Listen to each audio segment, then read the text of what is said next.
Welcome to Below the Line, where we talk about working in Hollywood from the crew perspective. My name is Skid. I'm a former assistant director and your host.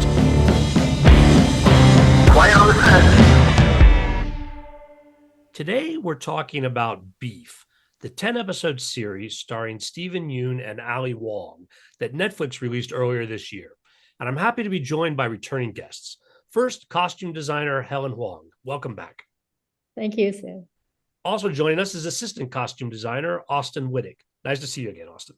You too. Thanks for having us. Well, I'm glad to have you guys both here. We had mentioned this as something that was coming out, I think, the last time you guys were on the show, and finally we can talk about it. A warning for listeners, today's conversation may contain spoilers. Let's start with when you got involved with the project. Helen, why don't you lead us off? I got involved in the project because I had asked my agents for a specific, Asian-led project, or with the showrunner or director being Asian. I just really wanted to do something like that. And so they brought me this series, and when I read it, I was just so impressed. And I knew Lee Sun-jin's work. We call him Sunny on the show. He did the second season of Dave. And I knew that, on top of having really good taste, his writing's just very special in a way where it's very relatable and grounded and specific, but it has this sort of philosophical quality to it. And when I read Beef, it didn't disappoint. It had all those things that were so attractive. And so we had a meeting, and and I was just very excited to sort of express all these things that was kind of bottled up inside that I really wanted to express with a show like this. I think it's noteworthy to mention that, again, on the surface, you might think we've got an escalating sort of revenge tit for tat story that could unfold. But to your point, there's a lot of depth, not just to these two main characters, but the supporting cast really fleshed out in a way that is not obvious on the one-line summary of the show. Yeah. And so I can see sort of the interest in bringing these characters to life. Austin, what about you? What got you involved? I mean, Helen had told me about it after she had interviewed. And I think most of the time with Helen, not most of the time, all the time, she has such a good barometer for projects. And so I follow her lead on it because she knows when she sees good writing. She knows when she sees good stories, when she sees something that will kind of, I think, galvanize a lot of people and will, create a following behind it. And so I really just follow her lead. And this one, like all of them, has done wonderful. It is amazing to see kind of how successful it has been and how people have been so invested in the story. Yeah, it's great. Taking a step back to the beginning, then, Helen, what is your approach to costuming these characters specifically? For me, I think I have been, since the beginning, I started costuming, Asian characters don't get there's a scarcity, and they're usually day players on a show. And so with day players, you can't really explore a character that much because they're there to serve a purpose and a story purpose at that. And so day players are a lot more literal. And I always had problems with it because there's so many things that I want to express in terms of sort of different Asian American cultures and, Asian American regional cultures, especially in California, that I didn't get to do. And the show kind of let me do all of it. I think that was a big part of the appeal. And also, for me, when I was reading the story, I was thinking about just sort of economic differences between these characters and regional differences between these characters, which I feel when people discuss people's ethnicity and perspective, they don't really go into that because, you're talking about sort of bigger topics.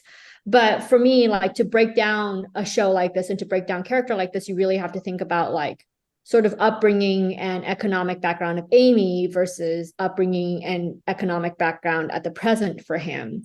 For Danny compared to Amy as far as their backgrounds. Yeah. And so that was sort of the starting point, is how do we flesh out sort of these two worlds where, even all the sub characters like George, Amy's husband, or Paul, Danny's brother, how they kind of revolve and how these worlds look when they kind of clash together.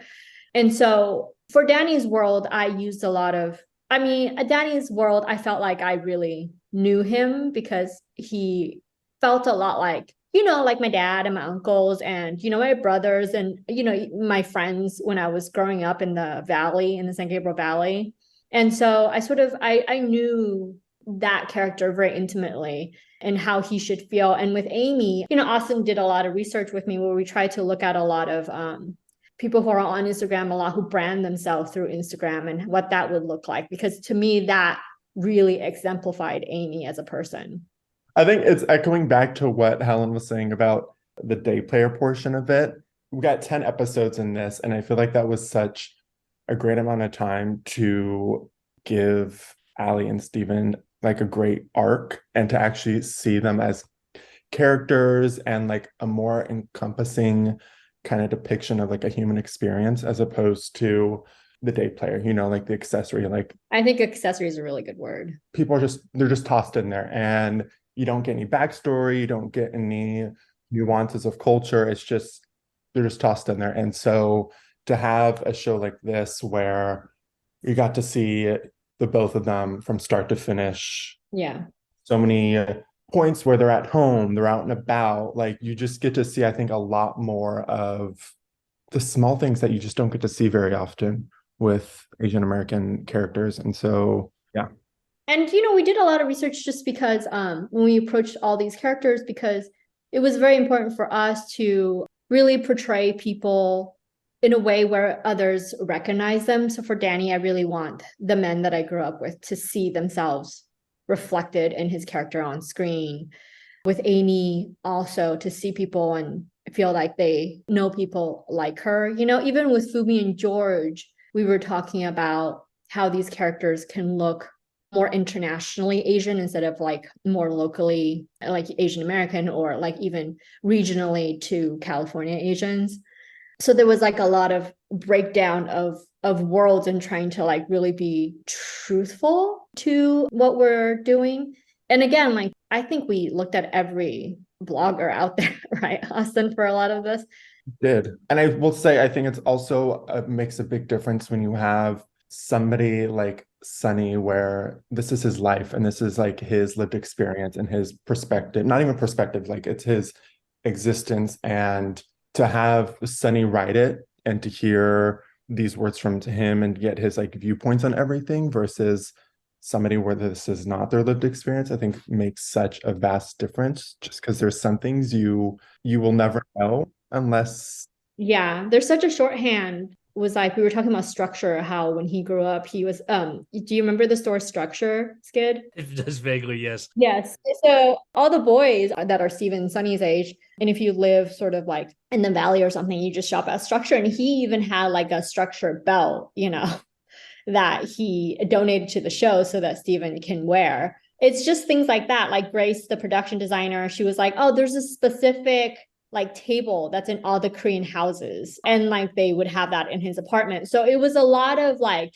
very shared experience and like nuances that we put in there, like Easter eggs for people to be like, oh, I remember that as I grow up, which I feel is like very important on a project like this, is because you sort of want to tear down the monolith that's like Asian American identity, you know, into something more specific. But then you want these like very, very specific things as if to like bear witness to people's experiences, you know, which they've never seen on screen. They've never seen themselves reflected on screen. To your point, captured in a way that is lived in. I'm reminded of past conversations where when we were talking about doing period pieces, just because it's the 80s doesn't mean everyone is wearing clothes from the 80s. Just because these are Asian households doesn't mean that you're throwing in a lot of Asian stuff. It's got to be more nuanced than that, I'm imagining. Yeah, it's like, you know, what kind of slippers that they wear, you know, what kind of t-shirts do they wear in the house? Like the items themselves are not specific Asian items. I think it comes from like a lot of different immigrant experiences, you know, and things that parents sort of gravitates towards.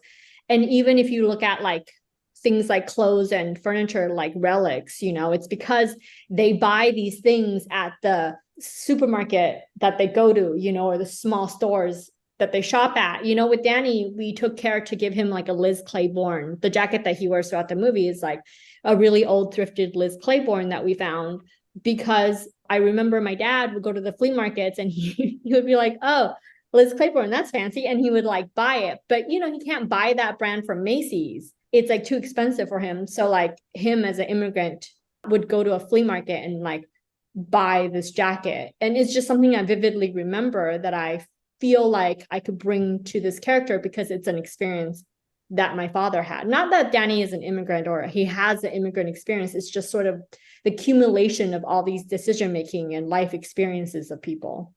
I think the show gave a lot of things context within the Asian American experience that perhaps a lot of the times other shows, when they're like just day players or accessories and whatnot, they pick out like just tropes.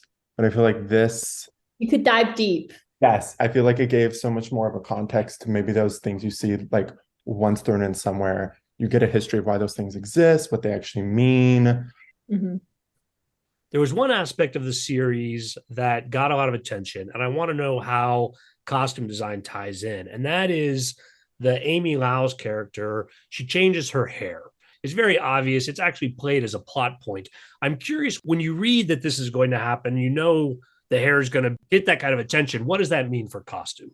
I feel very conflicted about this too, because especially with women, a lot of times, like when people write scripts, there's usually like a drastic change. So they'll ask for them to have like new wardrobe or like a hair change or something. And for me, my usual impulse with this is let's not have costume follow it, because I don't like, for me, it's like a TV show thing that people do or a movie thing. It's like not a real life thing. Like people don't just buy all these new things just because they're going through this. They might buy one or two. Getting the haircut is actually kind of more valid than all their wardrobe sort of changing, And so I don't really like that. And I also don't really like what it says about women, that we're just kind of like on a whim, we would just like uproot our whole entire identity, especially with someone like Amy, who's like already super aesthetically very sure of herself. Like she knows who she is. She knows the image that she's projecting. She's very smart when it like comes to that. Like, I just don't think that she would let herself become a different person just because she's going through something emotional. What we did, however, is something that we discussed with Sunny in the very beginning, was also because her palette was white and creams in the beginning, because we really wanted to do something surreal with her character and sort of like contrast her emotional state, is that when we hit sort of when she starts cutting her hair, we did give her clothes that are a little bit more colorful. So like all the silhouettes are the same, all the brands are the same brands that we had put her in. It's just that she would wear blue, or she would wear, like a graphic, or, so it would just be something that she would wear green, but the clothes are still the same clothes that she would wear. It's just that the color would be brighter. But just for that small period in the very middle where things are really out of control. And then after that, we took her back to her beiges and her creams. And so that was something that was discussed in the very beginning. But that was also something that I was comfortable with, It is sort of how we operate. It's just like we don't really like to go with normal women. Small shifts. Because like I was saying, it's not really natural for somebody to just like wake up and be like, oh, today a new haircut, a whole new wardrobe, like practical in terms of like economically, you're just going out and you're spending all this money randomly when you just woke up and felt like it. So like smaller shifts, I think, to incorporate this stuff with the hair felt much more her, as opposed to, something drastic. I also don't really like when it's like a written plot point to make over a woman. I always find that really insulting. Like, let's stop making over women in TV and movies. Because it makes it seem like it could be like a lack of confidence or like a lack of unsureness in oneself, but she's very sure. She's a very confident character, like that first scene of her driving, that's a confident person. That is not a wallflower. No, that is not a wallflower.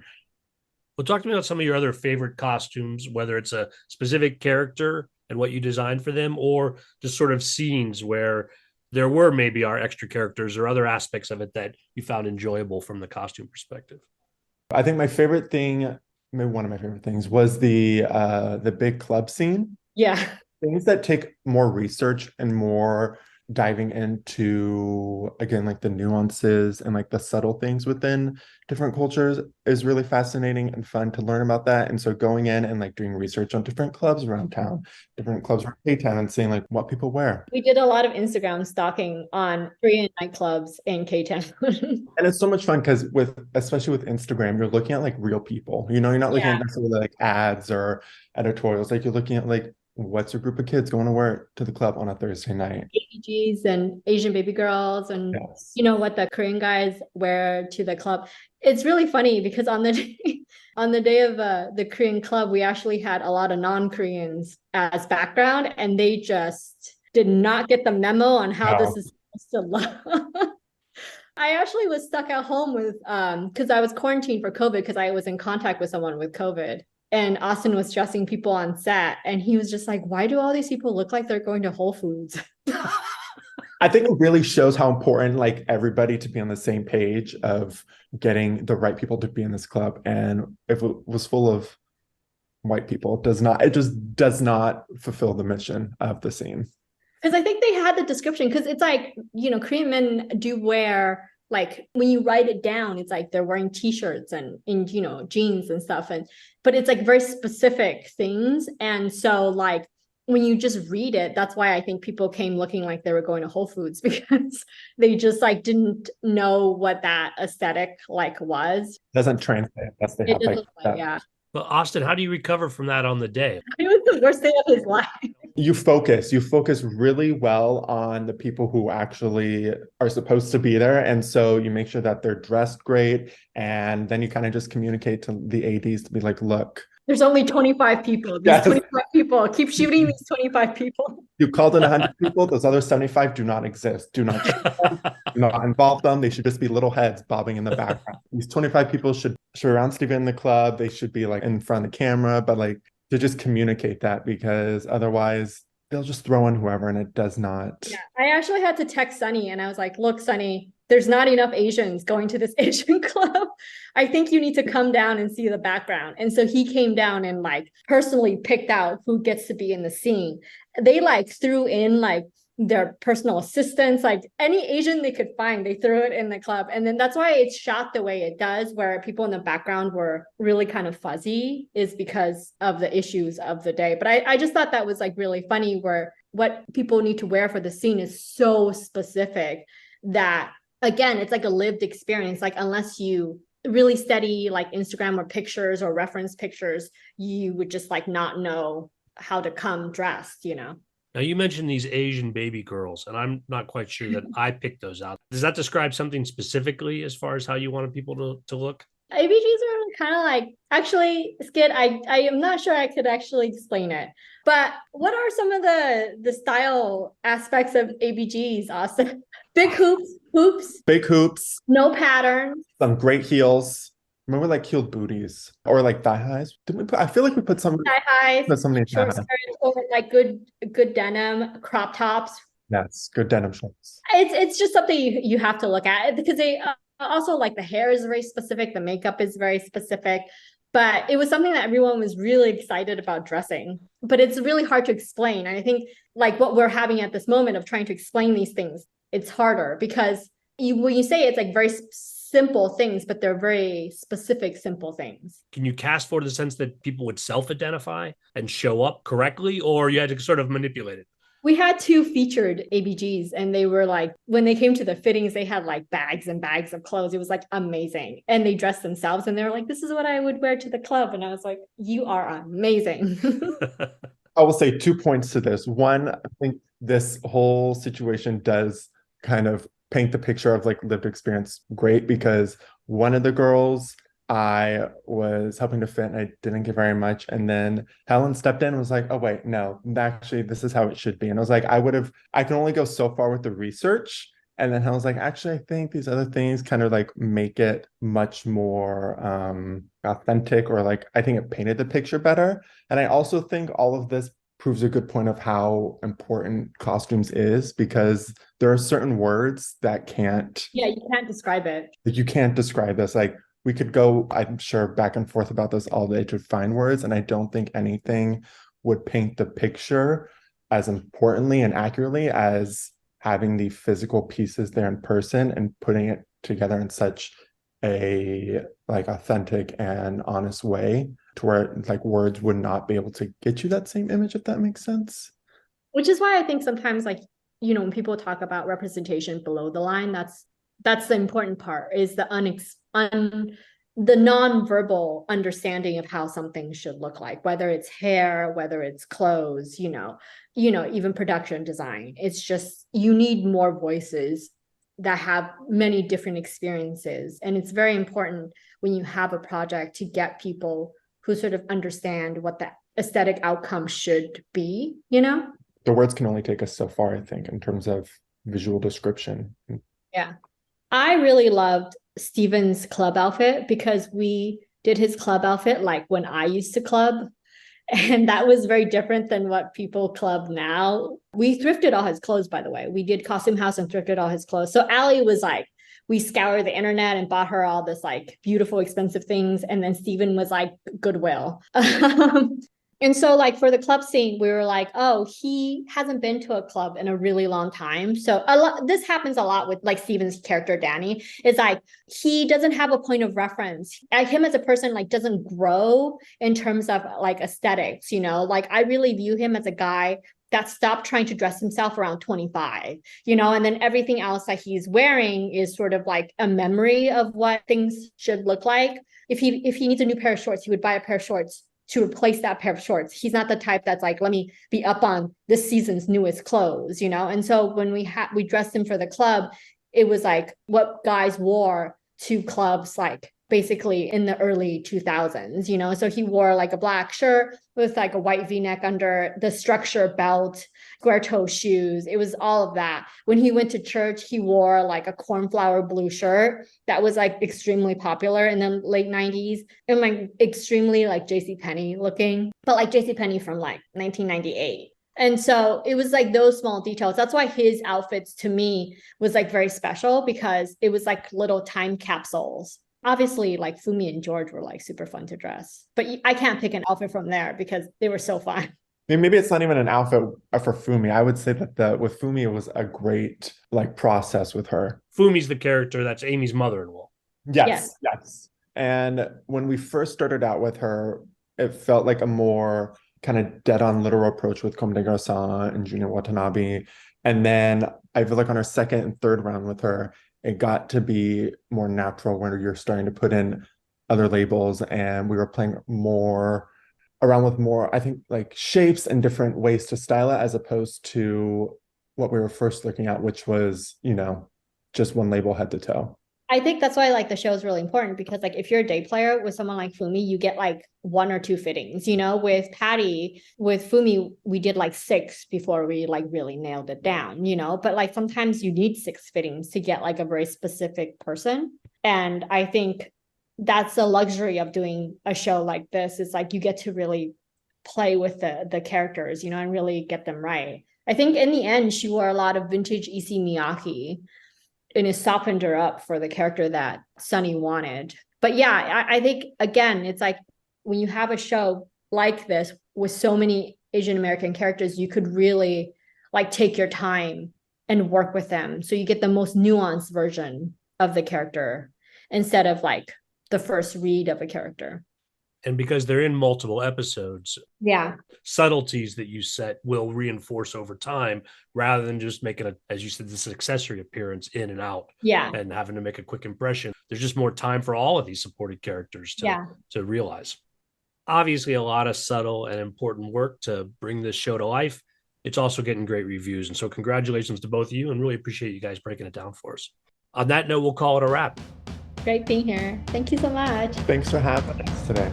Listeners, I always appreciate your feedback. You'll find my contact info at our website, belowtheline1word.biz. That's B-I-Z. You'll also find past episodes and links to all of our social media, so check it out. Now, where are we going to see you guys next? I know there's a writer strike going on. Last time you mentioned you guys were working on the Penguin. We're still working on the Penguin. We're paused because of the writer strike, but hopefully we'll get right back into it. You know where you better come talk about it. All right, I will be watching for that. My closing credits, thanks to Curtis Five for our music, John Wan for our logo, and all of our listeners, I appreciate you. Please rate us wherever you get your podcasts and tell your friends. Thanks again from Below the Line.